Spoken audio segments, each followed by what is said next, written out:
Ambrose Bierce was born into poverty in 1842 on a farm in Ohio.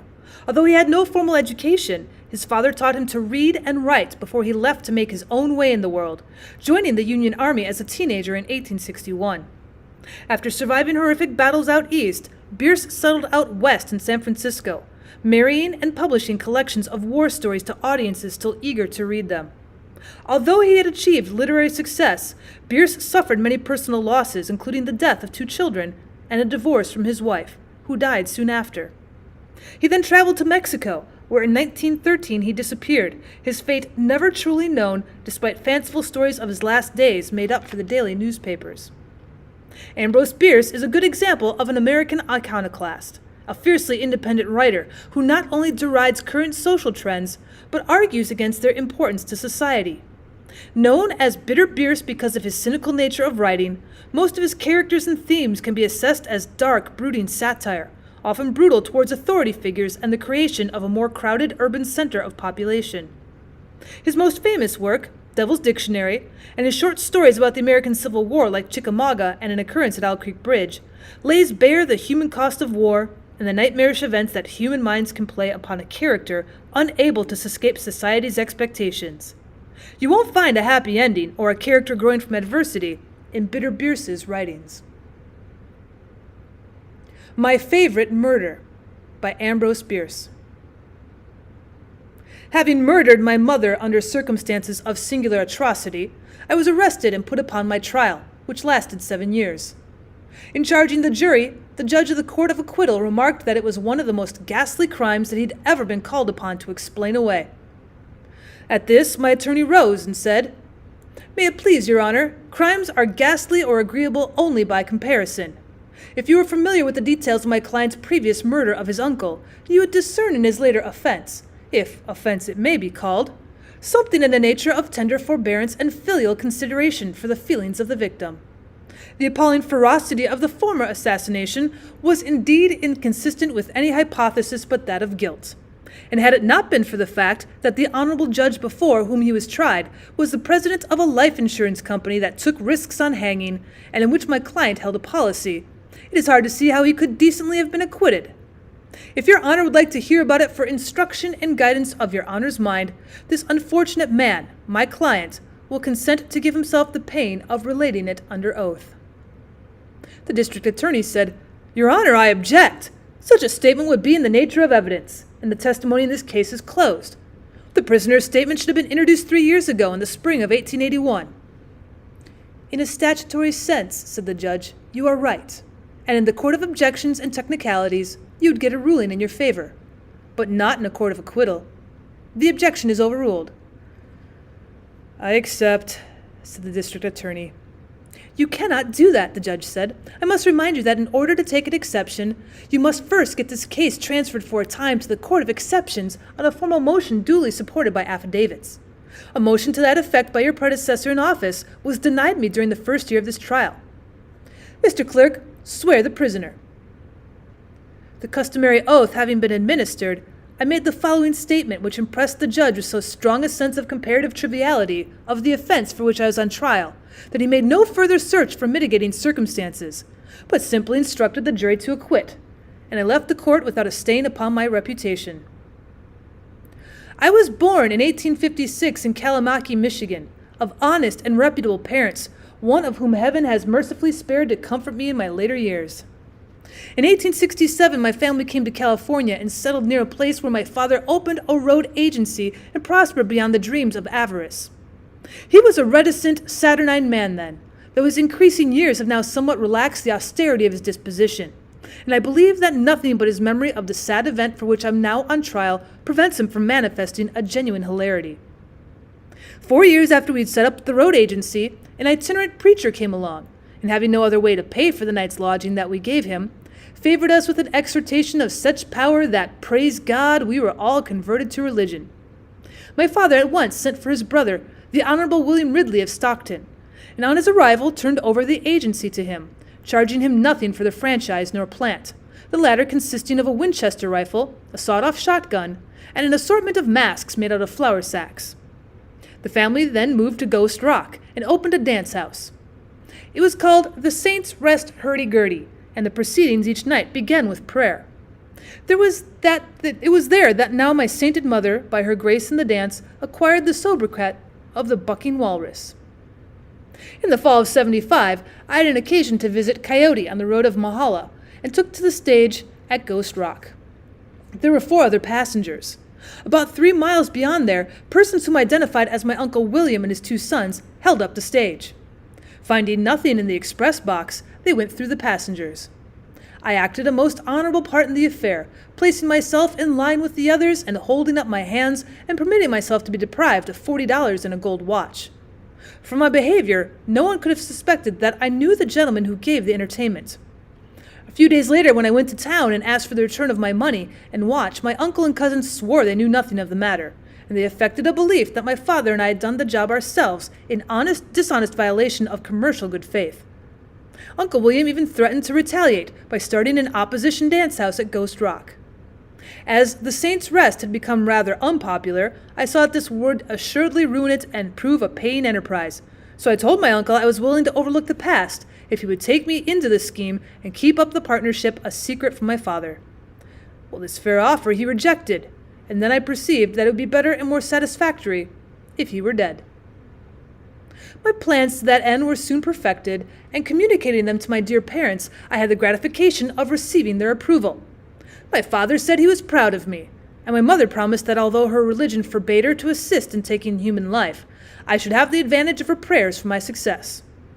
As a preliminary measure, looking to my security in case of detection, I made an application for membership in that powerful order, the Knights of Murder, and in due course was received as a member of the Ghost Rock Commandery. On the day that my probation ended, I was for the first time permitted to inspect the records of the order and learned who belonged to it, all the rites of initiation having been conducted in masks. Fancy my delight when, looking over the roll of membership, I found the 3rd name to be that of my uncle, who indeed was Junior Vice-Chancellor of the order. Here was an opportunity exceeding my wildest dreams. To murder I could add insubordination and treachery. It was what my good mother would have called a special providence. At about this time, something occurred which caused my cup of joy, already full, to overflow on all sides, a circular cataract of bliss. 3 men, strangers in that locality, were arrested for the stage robbery in which I had lost my money and watch. They were brought to trial, and despite my efforts to clear them and fasten the guilt upon 3 of the most respectable and worthy citizens of Ghost Rock, convicted on the clearest proof. The murder would now be as wanton and reasonless as I could wish. One morning I shouldered my Winchester rifle, and going over to my uncle's house near town, I asked my Aunt Mary, his wife, if he were at home, adding that I'd come to kill him. My aunt replied with her peculiar smile that so many gentlemen called on that errand, and were afterward carried away without having performed it, that I must excuse her for doubting my good faith in the matter. She said I did not look as if I would kill anybody, so as proof of good faith, I leveled my rifle and wounded a man who happened to be passing by the house. She said she knew whole families that could do a thing of that kind, but Bill Ridley was a horse of another color. She said, however, that I'd find him over on the other side of the creek in the sheep lot, and she added she hoped the best man would win. My Aunt Mary is one of the most fair-minded women that I've ever met. I found my uncle down on his knees, engaged in skinning a sheep. Seeing that he had neither gun nor pistol handy, I had not the heart to shoot him, so I approached him, greeted him pleasantly, and struck him a powerful blow on the head with the butt of my rifle.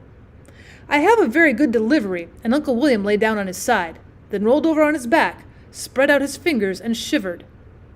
Before he could recover the use of his limbs, I seized the knife that he'd been using and cut his hamstrings. You know, doubtless, that when you sever the Achilles tendon, the patient has no further use of his leg. It is just the same as if he'd had no leg. Well, I parted them both, and when he revived, he was at my service.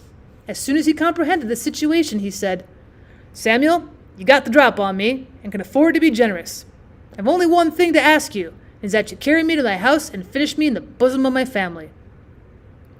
Well, I told him I thought that was a pretty reasonable request, and I would do so if he would let me put him into a wheat sack.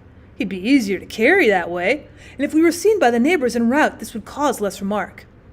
Well, he agreed to that, and going to the barn, I got a sack.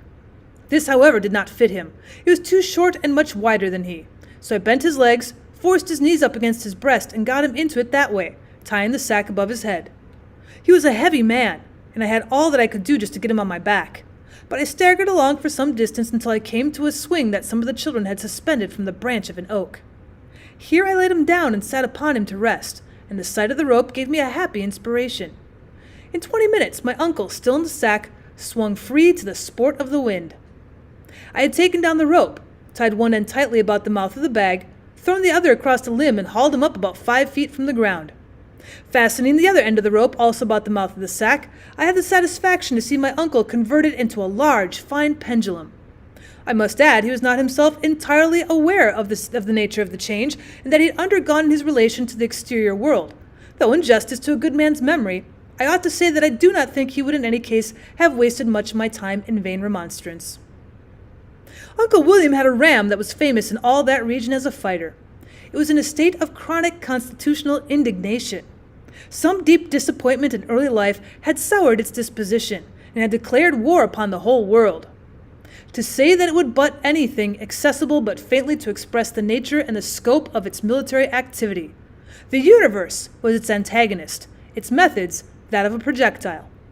It fought like the angels and devils in midair, cleaving the atmosphere like a bird, describing a parabolic curve and descending upon its victim at just the exact angle of incidence to make the most of its velocity and weight. Its momentum, calculated in foot tons, was something incredible. It had been seen to destroy a 4-year-old bull by a single impact upon that animal's gnarly forehead. No stone wall had ever been known to resist its downward swoop. There were no trees tough enough to stay it. It would splinter them into matchwood and defile their leafy honors in the dust. This irascible and implacable brute, this incarnate thunderbolt, this monster of the upper deep, I had seen reposing in the shade of an adjacent tree, dreaming dreams of conquest and glory. It was with a view to summoning it forth to the field of honor that I suspended its master in the manner described.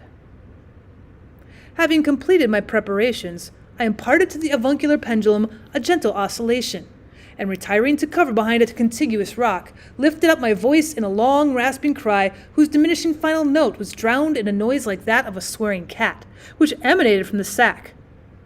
Instantly that formidable sheep was upon its feet, and had taken in military situation at a glance. In a few moments it had approached, stamping to within 50 yards of the swinging foeman, who, now retreating and anon advancing, seemed to invite the fray. Suddenly I saw the beast's head drop earthward, as if depressed by the weight of its enormous horns. Then a dim, white, wavy streak of sheep prolonged itself from that spot in a generally horizontal direction to within about 4 yards of a point immediately beneath the enemy. There it struck sharply upward, and before it had faded from my gaze at the place whence it would set out, I heard a horrid thump and a piercing scream, and my poor uncle shot forward with a slack rope higher than the limb to which he was attached. Here the rope tautened with a jerk, arresting his flight, and back he swung in a breathless curve to the other end of its arc. The ram had fallen, a heap of indistinguishable legs, wool, and horns, but pulling itself together and dodging as its antagonist swept downward, it retired at random, alternately shaking its head and stamping its forefeet. When it backed about the same distance as that from which it had delivered the assault, it paused again, bowed its head as if in prayer for victory, and again shot forward, dimly visible as before, a prolonging white streak with monstrous undulations, ending with a sharp ascension. Its course this time was at a right angle to its former one, and its impatience so great that it struck the enemy before he had nearly reached the lowest point of his arc. In consequence, he went flying round and round in a horizontal circle whose radius was about equal to half the length of the rope, which I forgot to say was nearly 20 feet long. His shrieks, crescendo in approach and diminuendo in recession, made the rapidity of his revolution more obvious to the ear than to the eye.